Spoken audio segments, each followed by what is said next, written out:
واحد ويسك جرتان لكن هذا خيل بر لصوق القراعة هذا مش أتاجنا أكتر وهذا مش يعني هو صار لصوق القراعة waa erayada inta badan ay kuu sheegaan dadka halkan ku nool. Dhulka ayaa gariirmaya, waxay u muuqataa in dhulka hoostiisa laba qof ay isku dagaalayaan. Mararka qaar ayaa la maqlayaa qaylo ka soo hoos yeeraysa dhulka hoostiisa.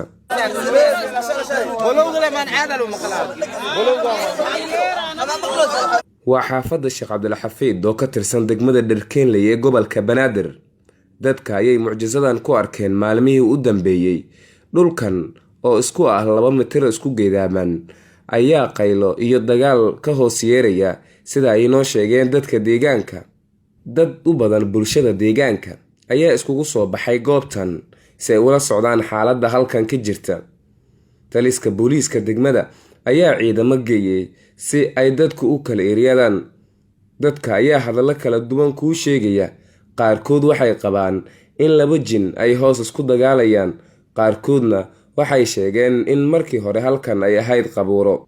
Maalmihii u dambeeyay ay xaaladan ka jirtay xaafadan oo ka tirsan degmada Dherkenley ee gobolka Banaadir. هذا ما سنتها إن حافظ درتنيو دعوة اللياب وجوب laga arkay marka dhulkaas aan xogaa waxaan ugu badboodaa marka xogaa adii dadkana waxay sheegayeen macnaa in xogaa dhul badbooda uu yahay teeda kale hadan macnaa waxa la sheegay hore dad in lagu aasijiriyo la sheegay marka dhacdadan 10ka dambe meelaas soon Ramadaan 10kiisa dambe lagu arkay dhibkaas ka jira markii degmada waxa way iska jirtaan laakiin hadda khayl iyo bir la soo gargaraacay hadda meesha ataagina agteeda waa hadda meesha yani hoos la soo gargaraaca bir iyo waxa la isku garaaca marka xogaa caradan xogaa wax hoos u naqaniis oo kale waa kor la soo jikeenay dhulka ayaa kala dhaqaaq u sameeyay awgeed dhulka ayaa jeexmay asaga ayaa isbuuxinay dhulka adeer annaga imaanay meesha waa la kontaroolay dhulka asaga isbuuxinay baroobay aad iyo aad u baroobay meeshan inta guriga dadada degan meesha area-da wax ka kaxay male dadkii dhan guriga waa degan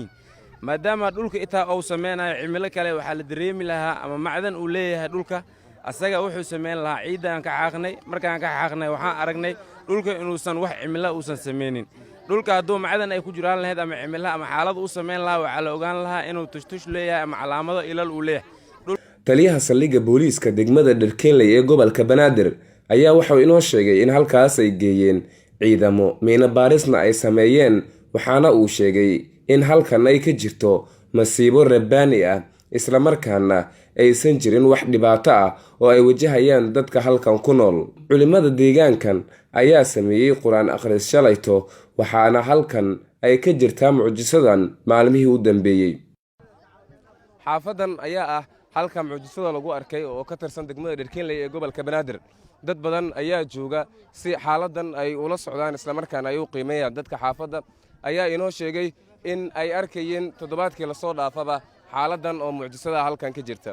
Ibraahim Maxamed Mayow, raadiyaha iyo telefishinka Dalsan, degmada Dherkenley ee gobolka Banaadir.